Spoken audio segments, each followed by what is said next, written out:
হয়ে যাবে, আল্লাহর ভয়ে তাদের দিল কম্পিত হয়ে যাবে।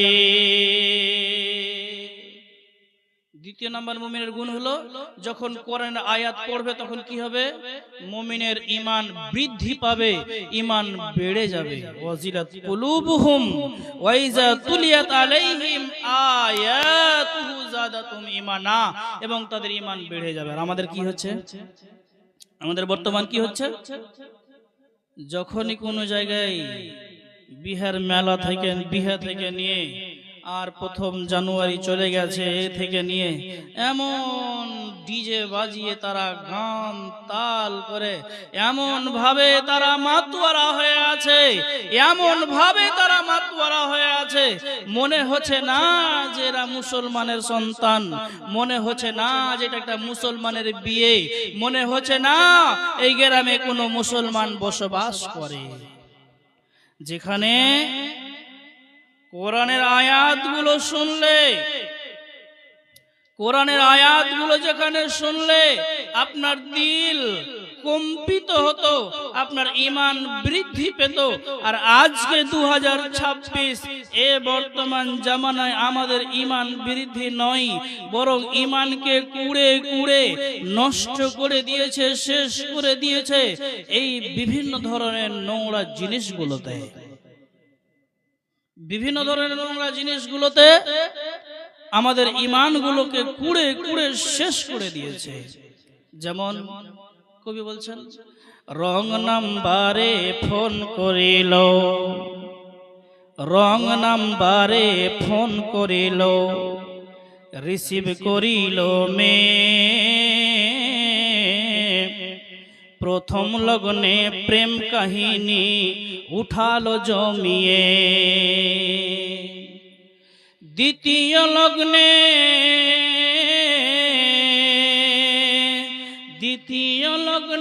প্রেম আগুনে দুজনকে পুড়াইল, আবার কেমন যোগাইল রে ঈমানকে খাইল, আবার কেমন যোগ আইল।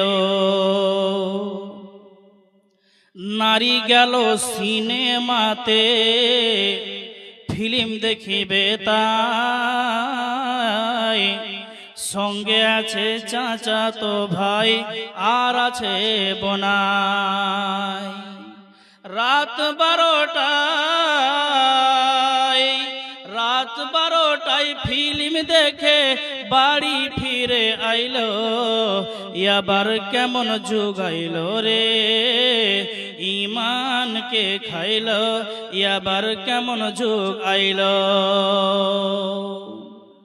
বিড়ি বাঁধিলে মোবাইল চললে, কোনো কাজ করিলে মোবাইল চললে, নয়তো লাগে না মন।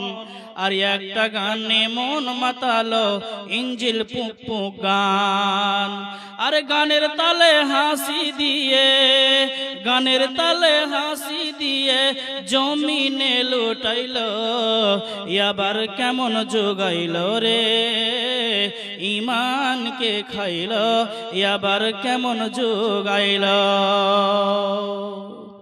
বন্ধু, আমাদের ঈমানগুলোকে কুড়ে কুড়ে শেষ করে দিচ্ছে, ধীরে ধীরে আমাদের ঈমানগুলোকে নষ্ট করে দিচ্ছে। আজকে কোরআন হাদিসের মেলা, কোরআন হাদিসের জলসা না হয়ে যদি আজকে কেউ এখানে কোনো মেয়ে ডান্স করত, তাহলে আজকে কসম আল্লাহর যুবকের আর যুবতীর এত ভিড়, এত ঠেলা ঠেলি এই মজলিসে হতো, এইখানে জায়গা হতো না। তাহলে কোথায় কোরআনের আয়াত শুনে কোথায় আমাদের ঈমান বৃদ্ধি পাচ্ছে? যেখানে কোরআন হাদিসের কথা শুনলে আমাদের ঈমানটা বেড়ে যাওয়ার কথা ছিল, সেখানে আমাদের কোথায় দেখবেন? আল্লাহর নবীর একজন সাহাবীর নাম হলো হযরতে উসমান গনি রাদিয়াল্লাহু তাআলা আনহু। তিনি যখন রাসূলের কোনো মজলিসে কিংবা কোনো বায়ান যদি শুনতেন কোরআন থেকে, কবরের ভয়াবহর কথা যখন তিনি শুনতেন, কোরআনের আয়াতগুলো থেকে কবর সম্পর্কে যখন তিনি শুনতেন, কসম আল্লাহর, সেই দিন হযরতে উসমান তিনি অঝর নয়নে কাঁদতেন। তাদের ঈমান কত বৃদ্ধি পেত যখন তিনার জাহান্নামের কথা শুনতেন, কোরআনের কথাগুলো শুনতেন, কবরের ভয়াবহর কথাগুলো শুনতেন, তখন তাদের ঈমান কত বৃদ্ধি পেত, ঈমান কত বেড়ে যেত।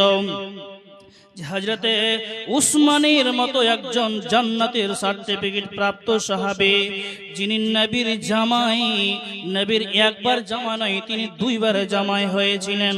প্রথম স্ত্রী মরে যাওয়ার পর তিনি দ্বিতীয় বেটির সঙ্গে বিবাহ দিয়েছিলেন। কার সঙ্গে? হযরতে উসমানের সঙ্গে। এই হযরতে উসমান যখন তিনি কোরআনের আয়াতগুলোকে শুনতেন, যে কবরে ভয়াবহ শুনতেন, তখন তিনি এত কাঁদতেন, অঝর নয়নে তিনি কাঁদতেন। তিনার দুই চোখ দিয়ে অশ্রু বাহিত হয়ে দাড়িগুলো ভিজে ভিজে পড়তো।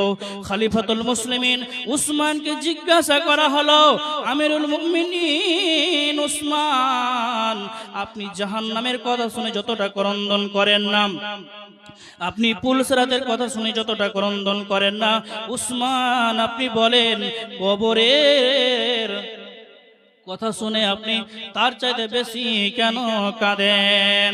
হযরত উসমান সেই দিন বলেছিলেন, বন্ধুরে, কবর হলো আখিরাতের প্রথম মঞ্জিল।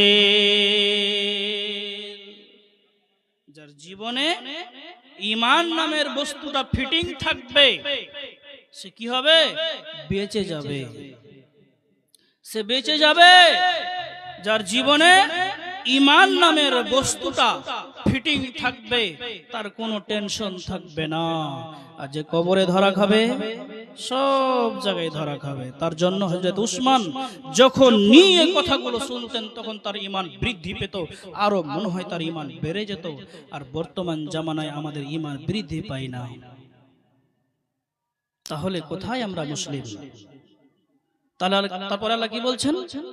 তারপর আল্লাহ বলছেন, ওয়াজিলাত কুলুবুহুম ওয়া ইযা তুলিয়াত আলাইহিম আয়াতুহু যাদাতুহুম ঈমানা ওয়া আলা রাব্বিহিম ইয়াতাওয়াক্কালুন।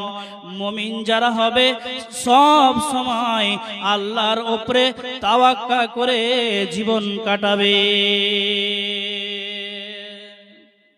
আল্লাহর উপরে তাওয়াক্কুল করবে, আল্লাহর উপরেই ভরসা করবে। আল্লাহ রাব্বুল আলামিন বলছেন, যারা বলবে ইন্নাল্লাযীনা ক্বালু রাব্বুনাল্লাহ, যারা বলবে আমার রব হলো আল্লাহ, সুম্মাস্তাকামু তাতানাজ্জালু আলাইহিমুল মালায়েকা, আল্লাহ রাব্বুল আলামিন ফেরেশতা দিয়ে তাদেরকে রক্ষা করবেন, ফেরেশতা দিয়ে আল্লাহ রাব্বুল আলামিন তাদেরকে সাহায্য সহযোগিতা করবেন। তাহলে শুধু এটা মেনে নিলে হবে না। আল্লাহ রাব্বুল আলামিন বলছেন, ইন্নাল্লাযীনা ক্বালু রাব্বুনাল্লাহ, যারা বলবে আমার রব আল্লাহ, আর এর উপরেই অটল থাকবে, দৃঢ় বিশ্বাস রাখবে, আল্লাহ রাব্বুল আমিন তাকে ফেরেশতা মারফত দিয়ে সাহায্য সহযোগিতা করবেন। বন্ধুরে আমার, তাহলে মুমিনের গুণ হলো আল্লাহর উপরে তাওয়াক্কুল করবে, আল্লাহর উপরে ভরসা করবে। একজন সাহাবী বাড়ি আসলেন, আসার পর স্ত্রীকে বলছেন, বিবি আমার বাড়িতে কিছু খাবার আছে? জি না, কিছু খাবার নেই বাড়িতে। চলে গেলেন নামাজে। আছে কিছু খাবার হয়েছে ব্যবস্থা? জি না, এখনো হয় নাই, এখনো ব্যবস্থা হয় নাই। আবার চললেন নামাজে। এই করে করে তিনবার তিনি নামাজে গেলেন। দেখেন আল্লাহর উপরে তাওয়াক্কুল কাকে বলা হয়, আল্লাহর উপরে ভরসা কাকে বলা হয়? বন্ধুরে, তাহলে সে সাহাবী নামাজ পড়তে গেলেন। এবার যখন নামাজ পড়ে আসছেন, বিবি বাড়িতে নামাজ পড়ে, স্বামী মসজিদে চলে গেছেন। যখন তিনি নামাজ পড়ে মসজিদ থেকে যখন বাড়ি এলেন, দেখছে জাতা অটোমেটিক ঘুরছে, না দেওয়া আছে ভুট্টা, না দেওয়া আছে গম, না কিছু জব দেওয়া আছে, কিছু দেওয়া নেই। জাতা অটোমেটিক ঘুরছে আর আটাগুলো সব সাইড দিয়ে পড়তে আছে। কেন তিনি বললেন, প্রথমবার যখন তিনি নামাজে গেলেন তিনি বলছেন মনে হয় আমার নামাজ আল্লাহর কাছে গ্রহণযোগ্যনীয় হয়নি। যদি গ্রহণযোগ্যনীয় হয়ে যেত তাহলে আমার বাড়িতে আহারের ব্যবস্থা হয়ে যেত। দেখেন আল্লাহর উপরে কত তাওয়াক্কা, আল্লাহর উপরে কত ভরসা আছে তাদের। আল্লাহ রাব্বুল আলামিন বলেন মুমিনের আর একটি গুণ হলো মুমিন সর্বদাই আল্লাহর উপরে তাওয়াক্কুল করে জীবন কাটাবে। আল্লাহর উপরে ভরসা করবেন, সব আল্লাহর উপরে তাওয়াক্কুল করবে। চলেন একজন নবীর কথা বলি, একজন নবীর কথা বলি। তার নাম হলো জাকারিয়া নবী। হযরত জাকারিয়া আলাইহিস সালাম তিনি চলে গেছেন। যেতে যেতে কাফের বেদিনেরা তাকে তাড়া করছেন। যেতে যেতে একটা গাছের কাছে গিয়ে বললেন, তিনার মাথা থেকে হয়তো এটা উঠে গেছেন। তিনি বলছেন, হে গাছ তুমি আমাকে বাঁচিয়ে নাও, হে গাছ তুমি আমাকে বাঁচিয়ে নাও।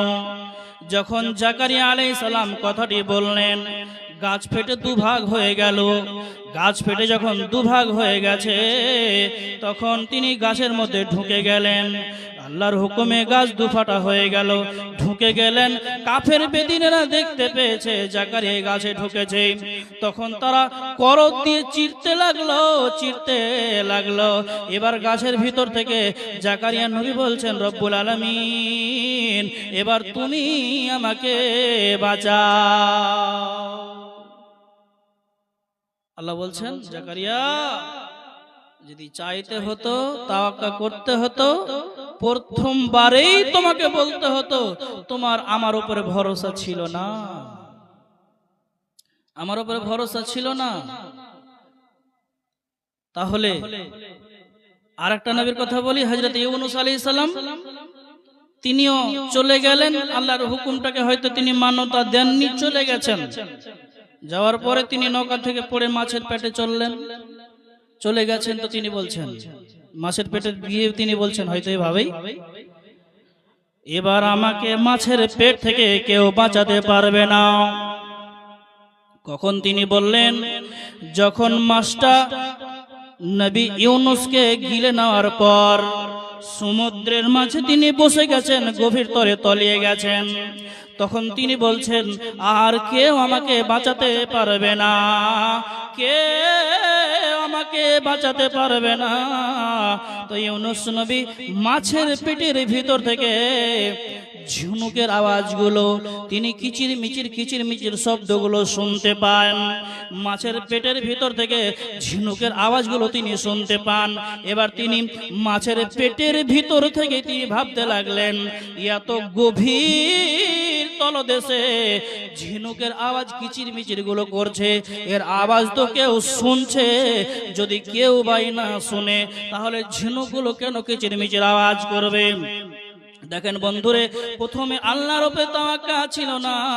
এবার হযরতে ইউনূস আলাইহিস সালাম তিনি বলতে লাগলেন, লা ইলাহা ইল্লা আনতা সুবহানাকা ইন্নী কুনতু মিনাজ জালিমিন, লা ইলাহা ইল্লা আনতা সুবহানাকা ইন্নী কুনতু মিনাজ জালিমিন। এই আয়াতের উপরে ভরসা রেখে, বিশ্বাস রেখে নবী ইউনূস মাছের পেটের ভিতর থেকে দোয়া করতে লাগলেন, আল্লাহর উপরে তাওয়াক্কুল করতে লাগলেন, আল্লাহর উপরে ভরসা করতে লাগলেন। এই দোয়া বারংবার তিনি পড়ে যান। এমন সময় নবী ইউনূসকে মাছে হজম করতে পারেনি, মাছ নবী ইউনূসকে উগলে দিয়েছে। বিপদে পড়েছেন, অসুবিধা, খুবই বড় বিপদ। দোয়াটা বলবেন, লা ইলাহা ইল্লা আনতা সুবহানাকা ইন্নী কুনতুম মিনাজ জালিমিন। বলবেন আপনি দোয়াটা বলবেন, সব সময় বলবেন, মুখ দিয়ে বলতে থাকবেন, বারবার বলতে থাকবেন।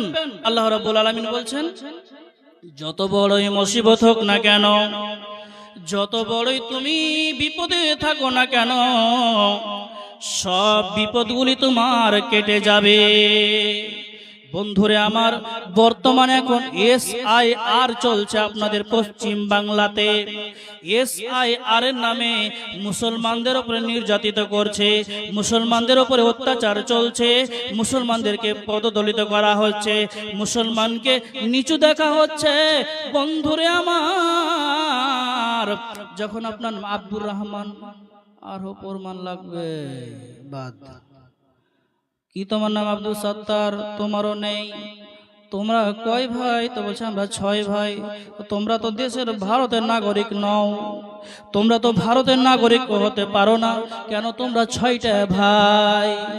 বন্ধু, ভারতবর্ষে 6 ভাই হওয়ার কারণে, যদি ভারতবর্ষে মুসলমান 6টা ভাই হওয়ার কারণে যদি তাকে বহিষ্কার করা হয়, যদি বলা হয় ভারতে তুমি নাগরিক নও, তবে ভারতবর্ষের যিনি নরেন্দ্র মোদী প্রধানমন্ত্রী গদিতে বসে আছেন, এই পদটা হলো নাজায়েজ, এই পদটাও সঠিক নয়। নরেন্দ্র মোদীরা 6 ভাই বোন, নরেন্দ্র মোদীরা 6 ভাই বোন। তাহলে ভারতবর্ষে আমরা 6টা ভাই হওয়ার কারণে যদি আমরা ভারতের নাগরিক না পাই, আমরা 6টা ভাই হওয়ার কারণে যদি আমাদেরকে হিয়ারিং এ যেতে হয় সন্দেহ আছে বলে, তাহলে আমাদেরও তো সন্দেহ থেকে গেছে। ওরে নরেন্দ্র মোদী, তুই শোন, আমি বিশ্বাস করি না, মনে হয় তুই ভারতবর্ষের নয়। বন্ধু, আল্লাহর উপরে তাওয়াক্কুল করেন, একদম Aadhaar card, voter card, PAN card সবকে জমা করে রেখে দিয়েছেন, চলে গেছেন জমা দিতে। কি হবে? ভারতবর্ষে থাকবো কতদিন? 60-70 বছর, 30 বছর, 40 বছর ভারতবর্ষে থাকতে হবে। তার জন্য আমাকে কি করতে হলো? হিয়ারিং এ ডেকেছে।